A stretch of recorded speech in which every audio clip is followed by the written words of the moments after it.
नमस्कार, आप देख रहे हैं एमपी न्यूज और मैं हूं आपके साथ साक्षी जैन। आज देश भर में ईद उल फितर का त्योहार उल्लास के साथ मनाया गया। राजधानी भोपाल में भी ईदगाह मस्जिद में ईद के मौके पर विशेष नमाज अदा की गई, जहां कांग्रेस नेता और राज्यसभा सांसद दिग्विजय सिंह सहित अन्य कांग्रेसी नेता भी ईदगाह पहुंचे, जिसके बाद अब प्रदेश में सियासत भी शुरू हो गई। जिसकी अधिक जानकारी के लिए हमारे साथ हमारे संवाददाता संदीप नागर जुड़ गए हैं। संदीप, लोकसभा चुनाव से पहले कांग्रेसी नेताओं का यूं ईद मनाना महंगा तो नहीं पड़ जाएगा? देखिए, निश्चित ही लोकसभा चुनाव का आगाज हो चुका है और दोनों ही राजनीतिक पार्टियों की ओर से चुनावी दंगल में खूब प्रयास किए जा रहे हैं।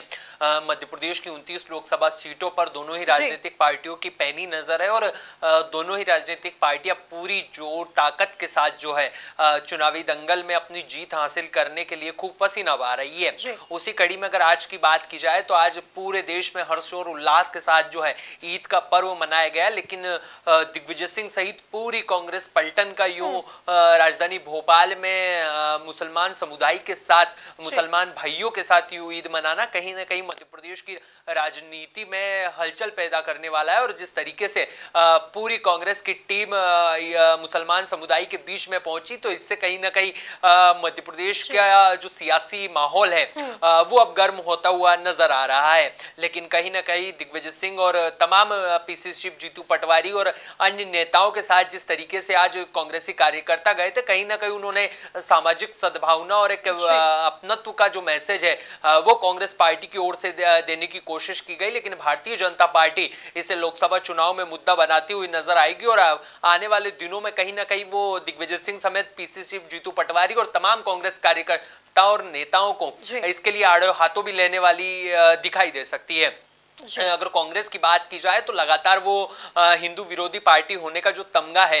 वो भी कहीं ना कहीं झेलती आती हुई नजर आती है। और जिस तरीके से आज कांग्रेसी नेता ईदगाह पहुंचे और जिस तरीके से उन्होंने पूरे प्रदेश और देशवासियों के लिए अमन चैन की दुआ की, कहीं ना कहीं मध्य प्रदेश की राजनीति में इसके चर्चे शुरू हो गए। और राजनेताओं के अलावा राजनीति के जो चाणक्य है, जो सोचने वाले हैं, उनकी ओर से अलग अलग विचार विमर्श किए जा रहे हैं और इसके अलग अलग मायने भी निकाले जा रहे हैं। लेकिन लोकसभा चुनाव से ठीक पहले यूं पहुंचना कहीं ना कहीं मुसलमान समुदाय का ध्यान अपनी ओर आकर्षित करना है। और जिस तरीके से कांग्रेस पार्टी से मुसलमान समुदाय का जो वोट बैंक है वो खिसकता हुआ नजर आ रहा था, तो ऐसे में कहीं ना कहीं पीसीसी जीतू पटवारी समेत तमाम कांग्रेसियों ने उसको एकजुट करने और कांग्रेस के पक्ष में लाने की ये कवायद की। और ठीक लोकसभा चुनाव के चंद दिन पहले, यूं कहें कि जब पहले चरण के मतदान में मात्र 7 से भी कम वक्त बच गया, 7 दिनों से भी, तो ऐसे में यूं कांग्रेसी कार्यकर्ताओं का जाना कहीं ना कहीं चर्चा का विषय बना हुआ है। अब भारतीय जनता पार्टी देखते हैं कि इस मुद्दे को किस तरीके से लपकती और आने वाले दिनों में कैसे जो तमाम नेता ईदगाह पर पहुंचे थे उन पर किस तरीके से हमलावर होती हुई नजर आती है। संदीप, दिग्विजय सिंह का यूं ईदगाह पर जाना और दुआ मांगना, क्या लगता है ये राजगढ़ सीट के लिए कितना काम आ सकता है? देखिए, निश्चित ही राजगढ़ लोकसभा सीट पर दिग्विजय सिंह 33 साल के बाद लड़ रहे हैं और उनका वो गृह क्षेत्र भी माना जाता है। और जिस तरीके से आज का पूरा वाकया हो, उसके बाद में ये कहा जा सकता है कि कहीं ना कहीं वो मुसलमान वोट बैंक को कांग्रेस और अपने पक्ष में साधने की कोशिश दिग्विजय सिंह की ओर से की गई। अगर सबसे ज्यादा किसी नेता की चर्चा है कांग्रेस नेताओं के बीच में और भारतीय जनता पार्टी में, तो वो है दिग्विजय सिंह, क्योंकि लगातार दिग्विजय सिंह जो है वो हिंदू विरोधी अपमान जो है वो झेलते हुए आए हैं और लगातार भारतीय जनता पार्टी के निशाने पर भी दिग्विजय सिंह रहते हैं। लगातार उन पर हिंदू विरोधी होने का भी तमगा जो है वो भारतीय जनता पार्टी की ओर से लगाया जाता है। लगातार वो आरएसएस और भारतीय जनता पार्टी को हिंदू विरोधी भी कहते हुए दिग्विजय सिंह नजर आते हैं। तो ऐसे में कहीं ना कहीं उनकी जो चर्चाएं हैं मध्य प्रदेश की सियासत में वो तेजी के साथ बढ़ती हुई नजर आ रही है। और जिस तरीके से वो राजगढ़ लोकसभा सीट से प्रत्याशी भी है, तो कहीं ना कहीं उन्होंने सद्भावना का जो मैसेज है वो देने की कोशिश की, और जिस तरीके से उन्होंने ईदगाह पर पहुंचकर दुआ मांगी और अमन चैन की कामना की, तो कहीं ना कहीं उससे मध्य प्रदेश की राजनीति जो है वो अब गर्मा गई है। और लगातार जिस तरीके से दिग्विजय सिंह हिंदू विरोधी होने का तमगा झेलते हुए नजर आ रहे हैं, तो कहीं ना कहीं भारतीय जनता पार्टी से मुद्दा भी बनाती हुई नजर आएगी। और लोकसभा सीट राजगढ़ की अगर हम बात करें तो कहीं ना कहीं दिग्विजय सिंह के जो विरोधी पार्टी है यानी भारतीय जनता पार्टी, वो राजगढ़ लोकसभा में एक हिंदुत्व का एजेंडा लेकर भी दिग्विजय सिंह पर प्रहार करते हुए नजर आएंगे। लेकिन जिस तरीके से आज दिग्विजय सिंह ईदगाह पर पहुंचे और उन्होंने मीडिया से जब बातचीत की तो उन्होंने कहा है कि हम सभी धर्मों का सम्मान करते हैं, और ईदगाह हो या फिर गुरु नानक जयंती हो या फिर क्रिसमस हो, हम तमाम जो समुदाय हैं उनके तमाम अलग अलग आयोजन जो होते हैं उनमें शामिल होते हैं। और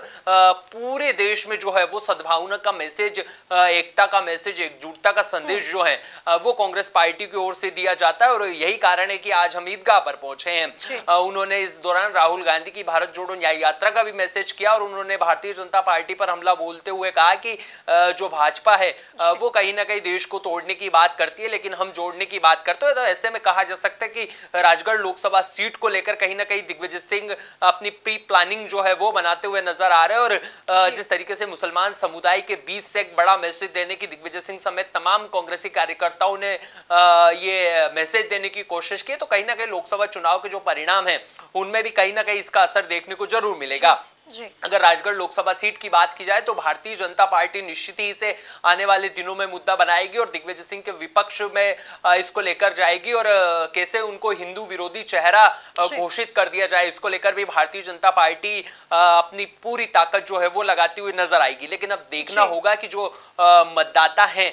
वो किसको आशीर्वाद देते हैं, और दिग्विजय सिंह की ये दुआ राजगढ़ लोकसभा सीट पर कबूल होती है या फिर नहीं, यानी कि जो वहां के मतदाता हैं वो दिग्विजय सिंह की दुआ को आशीर्वाद के रूप में बदलते हैं या फिर नहीं। अब ये जब मतदान होगा और इसके परिणाम जब हम सबके सामने आएंगे तो उसके बाद में ही पता चलेगा। जी संदीप, दिग्विजय सिंह का यूं ईद मनाना, क्या लगता है कि भाजपा के किन नेताओं की इस पर प्रतिक्रिया आई है? देखिए, निश्चित ही भारतीय जनता पार्टी लगातार सक्रिय रहने वाली पार्टी, और जिस तरीके से उनकी अगर हम प्रतिक्रिया की बात करें तो अलग अलग नेताओं की ओर से इस पर प्रतिक्रिया दी गई है। दिग्विजय सिंह लगातार जिस तरीके से हिंदू विरोधी, जैसे मैंने बताया, उसका तमगा लगातार झेलता है, तो ऐसे में अब आने वाले दिनों में कई दिग्गज नेताओं की प्रतिक्रिया सामने आने वाली है, और भारतीय जनता पार्टी निश्चित ही इसको एक बड़ा मुद्दा जो है वो मध्य प्रदेश में बनाती हुई नजर आएगी, क्योंकि Bharatiya Janata party Hindu supportive party मानी जाती है, और मतदाताओं के साथ जो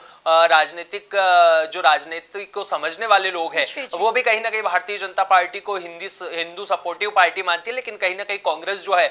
उसको मुसलमान समुदाय से थोड़ा लगाव ज्यादा है, ये राजनीतिक पार्टी, और लगातार ये सूत्र दावा करते हैं। लेकिन जिस तरीके से आज दिग्विजय सिंह वहां पर पहुंचे और तमाम ये घटनाक्रम हुआ, उसके बाद में कहीं ना कहीं मध्य प्रदेश की जो सियासत है उसमें एक बार फिर हलचल देखने को मिली है, और आने वाले दिनों में भारतीय जनता पार्टी इसको मुद्दा बनाती हुई दिखाई देगी, और कांग्रेस के जितने भी दिग्गज नेता हैं उनको बैकफुट पर आते हुए अपनी प्रतिक्रिया भी इस मुद्दे पर देनी होगी। लेकिन जिस तरीके से लोकसभा चुनाव और मतदान के चंद दिन पहले ये पूरा घटनाक्रम हुआ है, कहीं ना कहीं मध्य प्रदेश की सियासत में एक नवाचार के रूप में देखा जा रहा है, और दिग्विजय सिंह समेत पीसी चीफ जीतू पटवारी का यूं पहुंचना कहीं ना कहीं ये सियासत जो मध्य प्रदेश की सियासत में उसमें हलचल पैदा करने वाला है। अब देखना होगा कि जनता इसको किस वे में लेकर जाती है, और इसका निश्चित ही जब भारतीय जनता पार्टी मुद्दा बनाएगी तो इसमें क्या कुछ नवाचार जो है वो हमको देखने को मिलता है, और भारतीय जनता पार्टी के इस मुद्दे पर जो मध्य प्रदेश के मतदाता है वो कितना विश्वास जताकर लोकसभा चुनाव में वोटिंग करते हैं। जी,